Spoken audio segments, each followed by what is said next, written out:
धुलाई कैसे होती है आप लोग को बताया जा चुका है।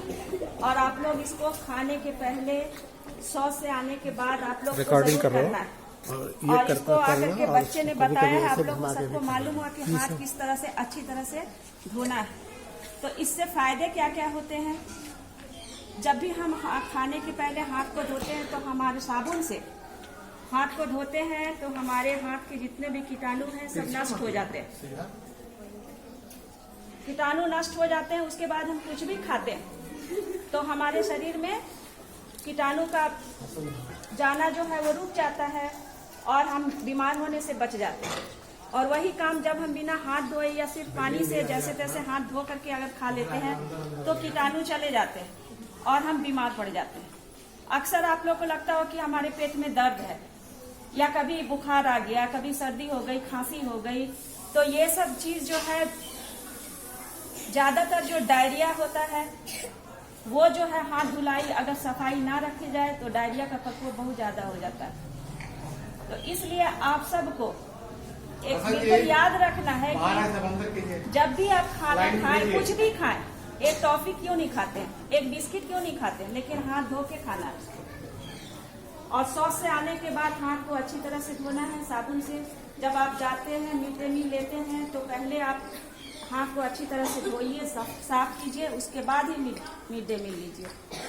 और घर में भी जब भी आप खाना खाइए साबुन से अच्छी तरह से हाथ की धुलाई कीजिए, उसके बाद खाना खाइए। दूसरी बात है कि खुले में शौच, जैसे हमारा गांव का माहौल है तो बहुत से घरों में शौचालय नहीं है और हम लोग खुले में शौच जाने के लिए मजबूर होते हैं। तो खुले में शौच जाने से बहुत सारे नुकसान होते हैं, हानियां होती हैं। पहले तो गंदगी से हम बीमारियां फैलती हैं, बदबू अलग आती है, उससे भी हम बीमार पड़ जाते हैं। और बीमारी का प्रकोप सबसे ज्यादा उसमें जो कीड़े होते हैं वो हमारे खाने में पड़ जाते हैं, हमको पता भी नहीं चलता है। इसलिए शौच जो है वो खुले में नहीं करना चाहिए, जाना नहीं चाहिए। आप लोग को अपने घर में, अपने मोहल्ले में समझाना है कि आप किसी चीज में उस चीज खर्च कम करें जो आपके बहुत जरूरी ना हो और उस पैसे को बचा के आप घर में शौचालय बनवाएं।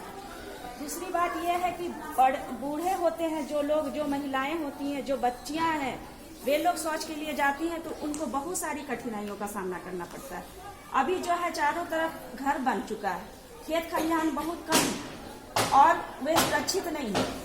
बूढ़े मजबूर रहते हैं जाने में, घर से दूर जाने में, शौच जाने में उनको बहुत कठिनाइयां होती है और बीमारी है सो अलग हो जाती है।